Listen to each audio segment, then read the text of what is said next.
Hello everyone, my name is Dawson and welcome back to the channel. In today's video, I got you guys the best settings to use here in Call of Duty Black Ops Cold War.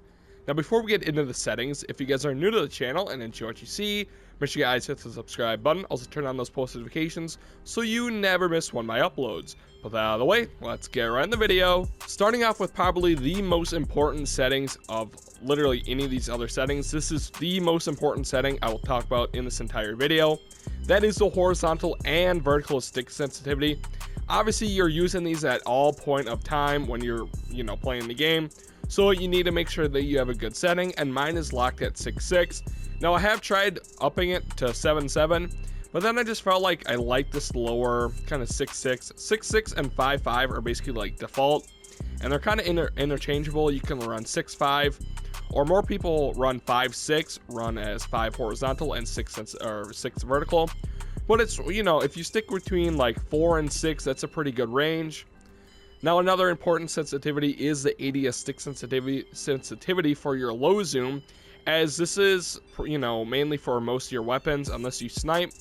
Now mine is at a 0.9. Usually sometimes I run like I think I ran like a 0.7 or a 0.8 when I ran 7.7. But I do like this one to be a little bit slower. I'm not that really like of a snappy kind of player, like a quick player with my aim. So I do like the slow aim. It does help the aim assist, of course. If you're on controller, you gotta abuse that aim assist, you know what I'm saying.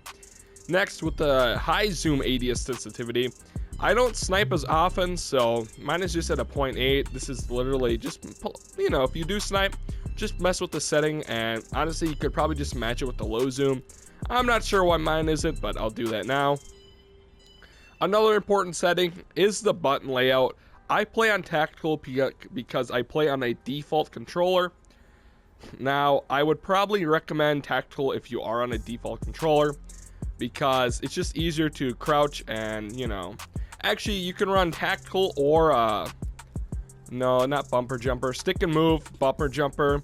Those are tactical, bumper jumper, and then stick and move are probably the most used button layouts other than default, because it just helps you jump shot and crouch shot and all that.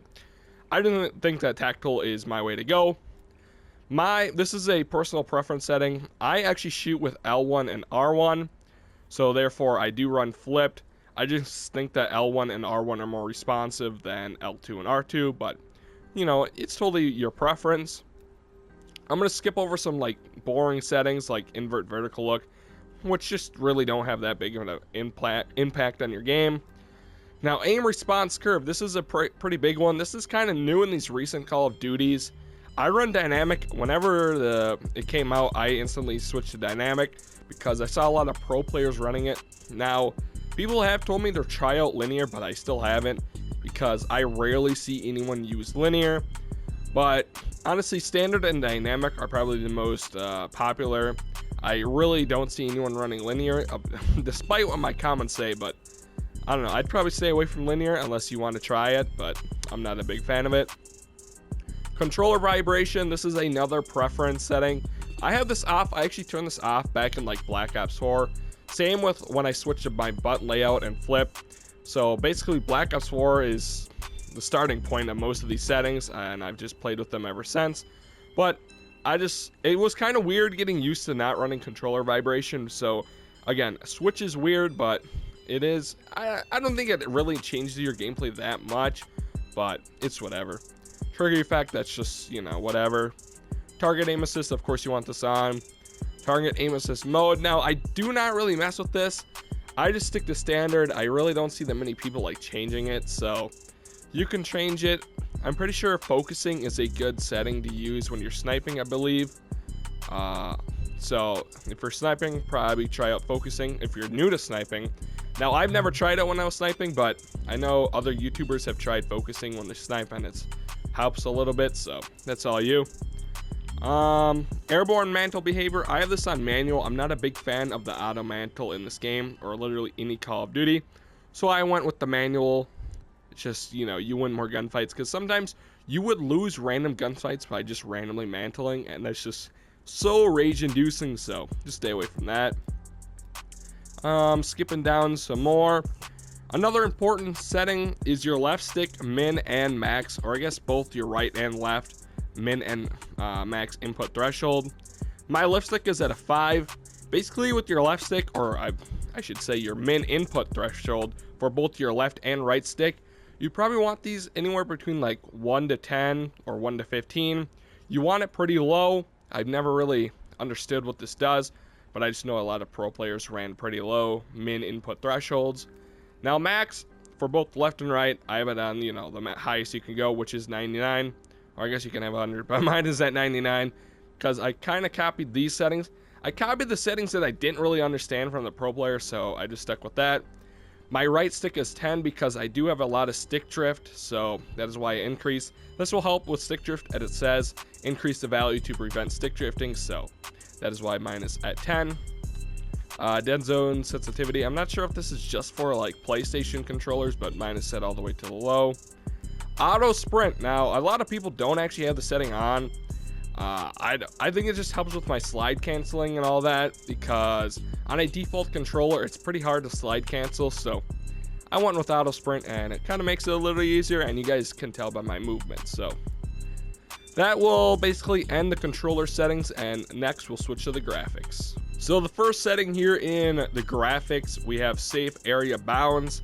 I'm pretty sure this is just like totally all you're choosing. Like this is basically just fits your screen or your TV or your monitor, so I'm not really going to go into that. So colorblind modes, this is totally like, people mess with this. I choose not to really mess with it because I just don't think it has that big of a thing on, or a big of an impact. So I've kept mine pretty much default. So except for the enemy, I actually changed it to the darkest red so it's easier to see. But again, I really don't think that your colorblind type has any effect on your gameplay. It might make your game look a little bit better. I did mess with the colorblind settings in Vanguard because Vanguard is a pretty like boring and dreary game to look at. So I did mess with my colorblind settings in that. So you can probably mess with them to make the game look a little bit better, but it's not, like I said, going to make a huge impact. So I choose not to mess with them. Brightness, again, this is totally for your settings, or totally for your screen, your monitor, or your TV, whatever you play on. However you see the screen, you want to adjust it to whatever you want.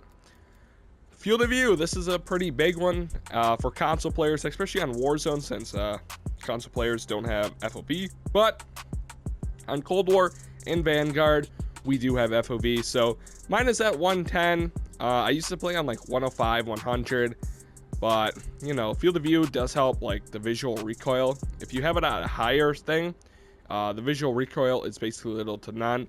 But I have heard and seen people lose aim assist at like max FOV, like 120. So just be cautious of that. ADS field of view is affected. Now, I never really tried independent, but I know when I first got the FOV slider on Cold War, I just knew a lot of people ran affected on Warzone when they had the field of view. So that is the main reason why I have affected on. From my understanding, if you're running like below 100 for your FOV, I'd run independent. But if you're running above 100, I'd run affected. That's just my understanding of it. You don't have to take my word for it, but that's just the way I think. And then your motion blur, this is, you want this off. This is like a terrible setting. I'm not really sure why it's even in the game. I do think people do use it on Warzone for their TikToks to make it look more aesthetic or whatever, but it looks hideous to me, so that is why I have it off. And next we'll go into the audio. Now, a lot of these settings in the audio tab are basically personal preference. Mute sound, I'm not even sure. Mutes all sound from the game except voice chat. I don't even know why this is in the game, but that's not muted. My master volume is at 85. That's a pretty big setting that you want. Music volume, totally personal preference. I have this totally off. Sound effects is at 85. Dialogue 100. Cinematics 100. Again, these are, I don't even know what these do, especially cinematics and dialogue and probably even sound effects. I'm not really sure, but I just have them high. Audio presets, this is kind of a big one. Now, I think I ran headphones for most of the time until, or high boost. I don't even know. I truly don't know the difference. I just picked my audio preset from like a pro player. I picked phase sim settings, so I went with the Treyarch mix. Again, I have no idea what they do, but that's what it is. And here is another setting that I get asked quite frequently, and people think that I'm like cheating or something because I have different hit marker sounds. But my hit marker sounds effect is at classic. So these will give you like the Black Ops 4 hit marker sounds. And people always ask me how to get them. And this is how: you need to run classic instead of default. Classic is the way to go. I don't even remember the last time I heard the default hit markers. So that's just me. And then a whole bunch of these settings are just totally like random and unneeded. Interface is pretty much personal preference. There's really not much in there. Keyboard and mouse is obsolete because I don't run keyboard and mouse. And then account and network is totally my privacy, so I'm going to stay away from that. But yeah, those are my best settings here in Call of Duty Black Ops Cold War. Hope you guys enjoyed today's video. If you guys did enjoy today's video and found it helpful, make sure you guys slap the like button, and I'll see you guys in the next one. Peace.